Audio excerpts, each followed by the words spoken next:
Dobrý den, jmenuji se Monika Veselová a jsem lektorka kreativních kurzů. Teď jsem pro vás připravila návod, jak si udělat takovéhle nějaké korálky.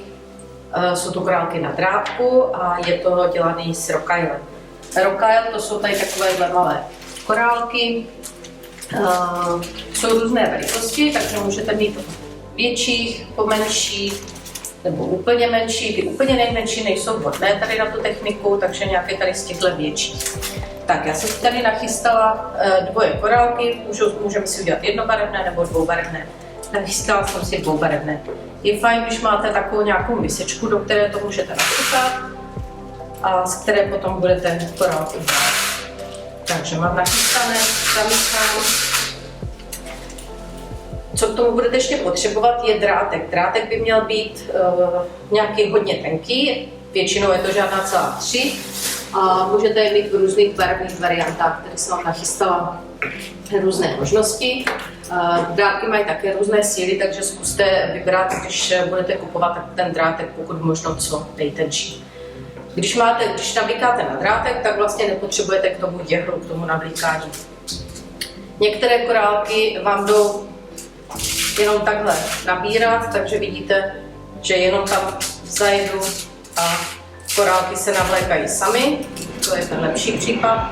Pokud by to nešlo, tak samozřejmě korálky budete navlíkat ručně. Tady na ten háčkovaný náhrdelník je zapotřebí docela hodně korálku, pokud ho chcete mít bohatší, pokud chcete mít aspoň takhle třeba 3 řady, takže navlíkáte korálky, můžete klidně navlíknout půl metru, metr podle toho, jak to budete chtít mít dlouhé. Tady v tomhle případě je lepší mít navlečených víc korálků a radši potom oddělat, než potom přidělávat, protože se to musí vlastně z druhé strany a už to není tak jednoduché. Takže navlíkáte, je to zase o trpělivosti, budete toho muset navléknout docela hodně. Tak, zase můžete přizvat k této technice děti, můžou vám pomoct s navlíkáním korálku, můžete si zahrát na popelku, která navlíká korálky. Tak a navlíkáte. No, ještě jsem vám neřekla, že když pracuji s korálkama, tak úplně nejlepší, když si pod sebe dáte nějakou takovouhle podložku. Je to z toho důvodu, že když vám nějaký korálek upadne, tak kdybychom pod tím měli jenom stůl, tak v podstatě korálek se odrazí a bude za chvilku na zemi a může se stát, že na zemi máte víc korálků než na stole. Když tam máte nějaký ten hadřík, tak v podstatě se vám to o tu látku zastaví a vy pozbíráte korálky pod stolem. Tak, já vám teďka ukážu, protože to by bylo opravdu nadlouho, kdybych měla navlékat ten metr, tak vám teďka ukážu už to samotné háčkování. K háčkování potřebujete háček, háčky jsou v různých tloušťkách, sílách. Já používám tady takovou nějakou, je to velikost zhruba 4 mm. Takže na ty tenké drátky tady tohle může být i trošku tenčí. Ten háček vám vlastně udělá velikost toho oka. Tak a teďka je velice důležité tady ten začátek. Já začínám, kdo neumí, může si udělat jenom takhle obyčejný suk, uzel, do toho si dá háček, zatáhne a může začít háčkovat. Další možnost je, já jsem to teďka hodně zatáhla, tak to odstříhnu. Další možnost je začít tak, jak se začíná háčkovat. Takže provlíknu si, tady si přidržuju drátek, provlíknu si mezi ukazováčkem okolo palce a ukazováčkem a prostředníkem zachytím. Udělá se mi tady taková v podstatě jako 8. Teďka naberu jednu nitku a tady přes ten kříž vlastně prostřední naberu druhou nitku, provléknu a zatáhnu. A mám klasický začátek, který je posunovací, klasický začátek pro háčkování. Tak a teďka to samotné háčkování, je to háčkujeme obyčejný řetízek, takže kdo umí háčkovat, tak to pro něho není vůbec nic složitého. Vždycky háčkuju, naberu si jeden korálek, otočím si nit okolo háčku, tedy v tomto případě drátek, a provléknu očkem, který máme. A takhle to dělám celou dobu. Vyberu si jeden korálek, za korálkem naberu na háček, drátek, provléknu očkem. Jeden korálek, za korálkem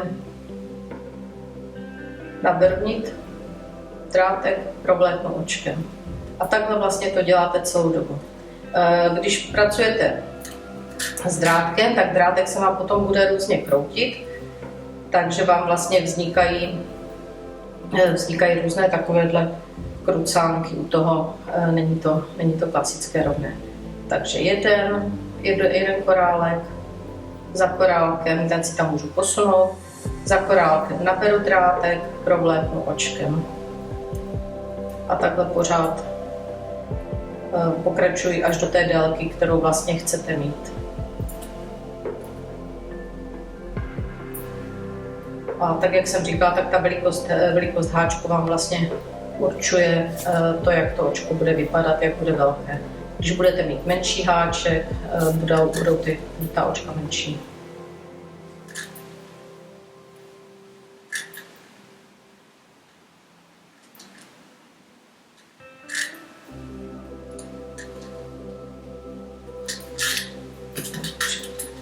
Dám si zase pár korálků navíc.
Tak pokud už máte potom všechny korálky vyháčkované a chcete končit, tak je to strašně jednoduché. Ustříhnete si drátek, vytáhnete to poslední očko, takhle vytáhnete a tím se vám vlastně uzavře.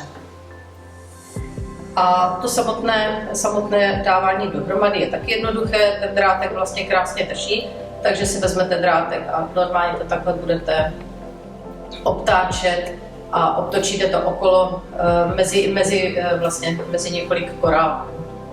Takže si uděláte takový trošku tanec.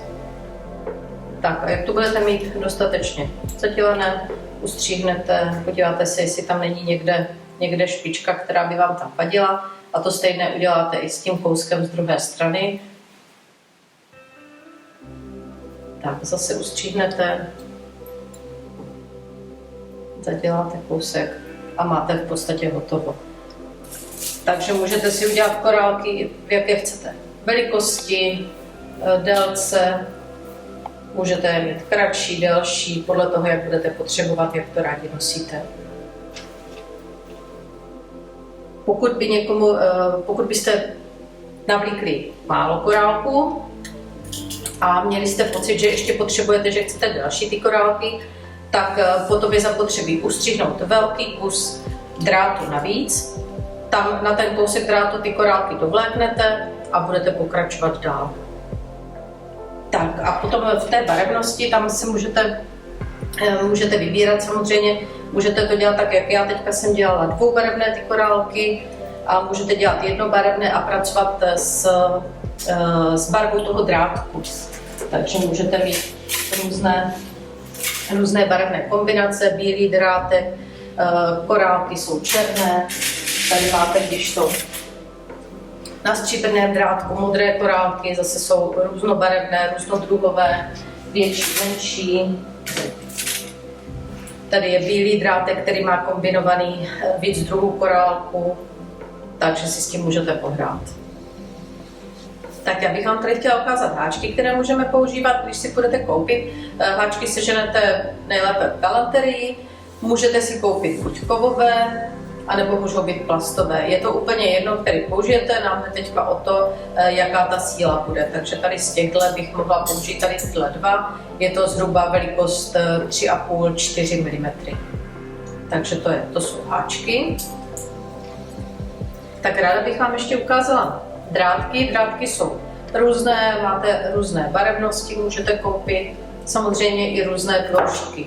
Pro tuto techniku je nejlepší, když máte ten drátek co nejtenčí, protože s ním pracujete jako s nití. Takže co nejtenčí drátek, je to většinou žádná celá 3 mm. Tak a já vám tady ukážu, jak vlastně si můžete pohrát s těmi barvami. Takže třeba z takového zeleného drátku, jenom s bílými korálky nebo s průhlednými, to vypadá takhle. Tady máme zlatý drátek, na tom zlatém drátku jsou takové poloprůhledné korálky, takže vidíte, tak opravdu ta barevnost je různá a ten drátek vám udělá té barvy také spoustu. Tady je bílý drátek, černé korálky. Ještě každý ten drátek se vám může chovat jinak, takže jak vidíte, tak tady tenhle bílý, ten se vám takhle hodně zvlní, to není dělané nějak uměle potom, je to opravdu tak, jak to naháčkujete, tak to vypadá.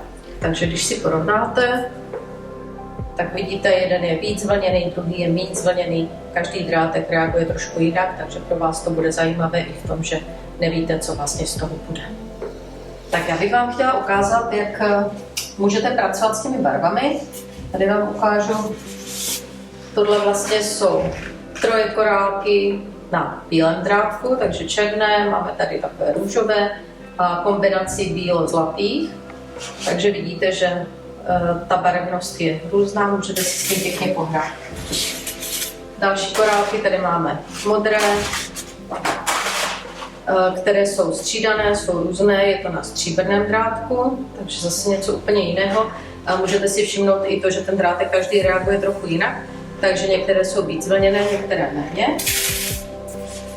Další korálky máme potom na zeleném drátku, jsou to bílé korálky a průhledné korálky se zlatým průvlekem.